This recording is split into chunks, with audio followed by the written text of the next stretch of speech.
Praise lord. అందరికీ దేవుని పేరిట వందనాలు. ఈరోజు మన టాపిక్ ఏంటంటే మనం ఏ విధంగా దేవుని కనపరుస్తున్నామో అనేది మనం తెలుసుకుందాం. మత్తయి సువార్త 15వ అధ్యాయము 9వ వచనం చూసుకున్నట్లయితే చూడండి, మనం పెదవులతో ఆయన కనపరుచుతాం, కానీ హృదయం మాత్రం దేవునికి దూరంగా ఉంటుంది. ఎందుకంటే మన హృదయంలో అనేకమైన ఆలోచనలు.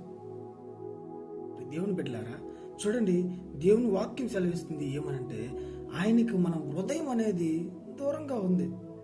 పెదవులతోనే మనం కనపరుస్తాం, స్తోత్రం స్తోత్రం అంటాం, మన పెదవులతోనే మనం కనపరుస్తాం తప్ప హృదయం మాత్రము దేవునికి దూరంగా ఉంది. ప్రతి ఒక్కరు గమనించండి, మన హృదయంలో ఏ ఆలోచనలు ఉన్నాయి, ఏ తలంపులు ఉన్నాయి, వీటి వల్లనే మనము దేవునికి మన హృదయాన్ని దూరంగా ఉంచుతున్నాం. మన హృదయం దేవునికి దూరంగా ఉందంటే దానికి కారణము మన హృదయం ఏదో ఉంది. ప్రతి ఒక్కరు గమనించండి, మన హృదయ ఆలోచన మార్చుకొని హృదయాన్ని దేవునికి దగ్గరగా ఉంచుకొని హృదయముతో దేవుని ఆరాధిద్దాం. పెదవులతో కాదు, హృదయముతో దేవుని ఆరాధిద్దాం. God bless you. Praise the lord.